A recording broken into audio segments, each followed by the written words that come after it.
안녕하세요. 내가 아는 것만 알려줄게. 유튜브 손금 강의 제6강 여러 가지 운명선에 대해서 알아보겠습니다.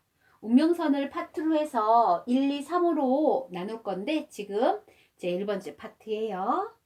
부교재 7페이지 참고해 주세요. 지금 시작할 운명선은 아주 운 좋은 결혼을 해서, 즉 이성의 원조를 받아 개운하는 그런 운명선인데요. 원조를 받아서, 남의 원조, 달의 언덕으로부터 가는, 이렇게 토성으로 가는 게 불특정 다수의 인기를 얻어서 성공하는 선이었는데요. 그랑 비슷하게 달의 언덕으로부터 운명선이 나오긴 해요. 그런데 감정선하고 합류해서 목성의 언덕으로 가는 거예요. 어디로 간다? 목성의 언덕. 그래서 목성이 가지는 의미가 향상심, 뭐 이런 것들이거든요.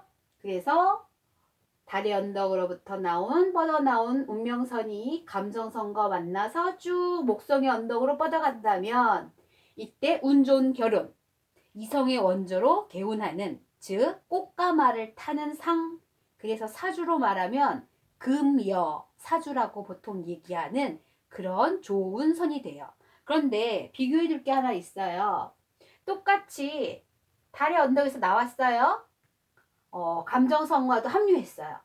그런데 합류한 지점에서 그냥 딱 끝났어요. 더 이상 운명선이 없어요. 다 사라지고 없어요. 이렇게.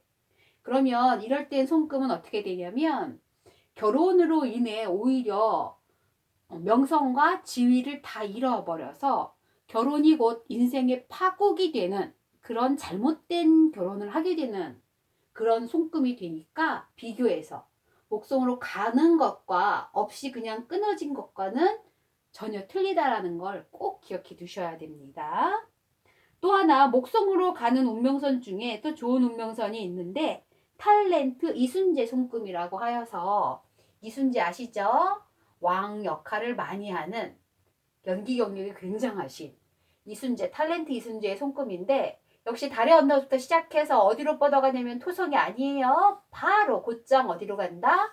목성의 언덕으로 갈 때 야망, 야심을 이루는 거기 때문에 탤런트 손금으로서 큰 명성을 얻고 대중의 인기를 얻어서 성공할 수 있는 그런 운명선이라고 볼 수 있습니다. 또 목성의 언덕으로 가서 해군이 되는 선이 있는데, 그거는 운명선이 손목에서 쭉 올라가다가 곧장 토성에서 끝나는 게 아니고 휘어요. 휘어서 어디로 휘냐면 목성의 언덕 쪽으로 휘어간다면, 아마 요 시점의 나이대 거의 이제 55세가 넘어갈 것 같네요. 그때쯤에 유년법 아시죠? 그때쯤에 말년에 성공하는 거거든요. 조금 일찍 꺾어간다면 조금 일찍, 한 48세쯤에, 말년쯤에 자신의 고난을 극복하고 어려운 상황을 이겨내서 드디어 말년에는 야망을, 목성이 야망이니까요, 야망을 성취하는 그런 좋은 손금이라고 볼 수 있습니다. 비교해서 좀 나쁜 손금도 있어요. 이거는 주교재 그림의 71이고요. 72이고요. 자기 노력으로 운세를 개척한다라고 그럴싸하게 포장은 했지만, 사실은, 그러나 여기서부터 주목을 하셔야 될 부분이에요.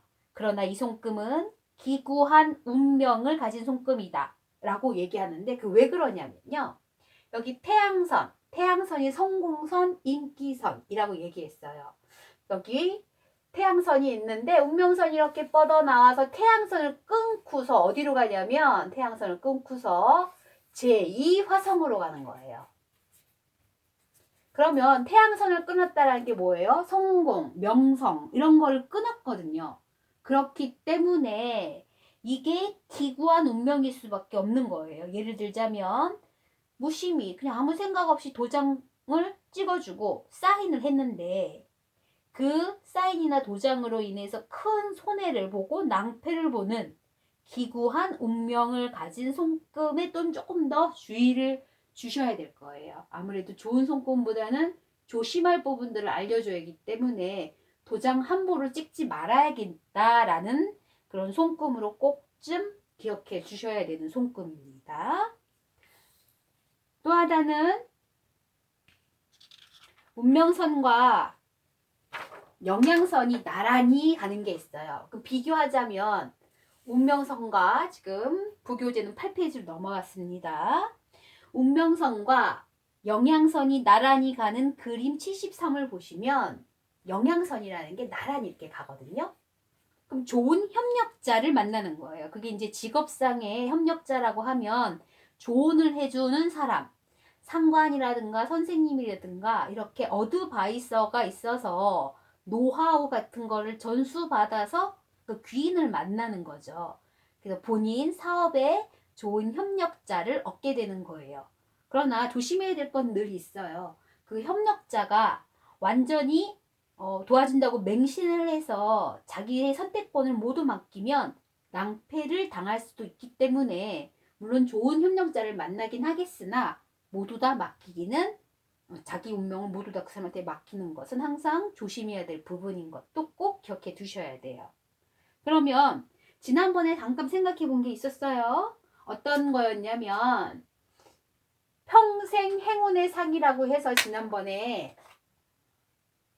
운명선이 있고 태양선이 이렇게 내려왔을 때 나란히 내려와 있다면 평생 행운의 상이라고 하거든요. 이제 아직은 안 배웠지만 나중에 더 내려오는 걸 볼 거예요. 태양선이 더 길게 내려오면 더 대박이긴 해요. 이게 훨씬 더 좋은 손금이 합니다. 그럼 길이로 봤을 때 내려온 거하고 올라간 거하고 조금 틀릴 수도 있어요. 짙은 정도를 보면 돼요. 내려왔다는 게 여기가 짙은 거예요. 이렇게. 여기가 조금 짙겠죠. 이런 식으로. 그래서 좋은 협력자를 만나는 거, 어드바이서가 있지만 낭패를 볼 수도 있으니 조심하고요.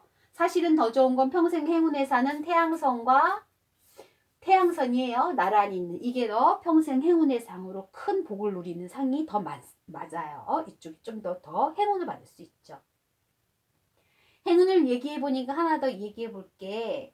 태양선이 이렇게 있거나 이렇게 있어도 조금씩 있어도 영향을 좋은 협력자를 만나는 건 도움을 받는 건 맞습니다. 그런데 이제 신데렐라 상이라고 해서 아까도 말했던 좋은 결혼, 이성의 원조를 통해서 신데렐라처럼 운명이 확 바뀌는 슬프고 어려운 시절 말하는 거 아니에요. 마지막에 이제 왕자를 만나서 신데렐라가 완전히 인생을 역전하는 그런 손금으로 이해하셨을 때 신데렐라 손금 한번 볼게요.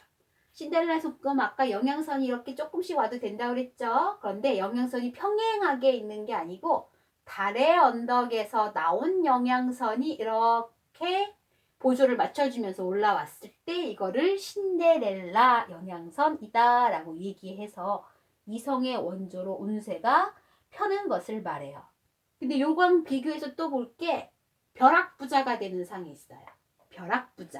즉 꾸준히 모은 게 아니죠. 벼락부자가 됐다는 거 갑자기 어디서 유산을 받는다든지 아니면 증권이나 뭔가를 투자를 해서 거기서 큰 돈을 만진다든지 예를 들면 지난번 손지창처럼 LA에서 도박으로 크게 잭팟을 터뜨려서 도박으로 큰 벼락부자가 되는 거 부동산으로 증권으로 벼락부자가 되는 손금이 있는데 요거랑 비슷한데 뭐가 하나 더 있냐면요. 생명선이 이렇게 와 있었을 때 생명선 안쪽에서 하나 더 여기 영양선이 같이 붙는 거예요. 그럼 샌드위치처럼 지금 운명선을 두 영양선이 감싸고 있죠. 그래서 이게 바로 샌드위치 손금. 그래서 행운의 손금으로 여기는 벼락부자의 상이에요. 여기까지 해서 제6강을 마칠게요. 지금부터 조금 암기하시고요. 다음 시간 제7강에서 만나도록 할게요.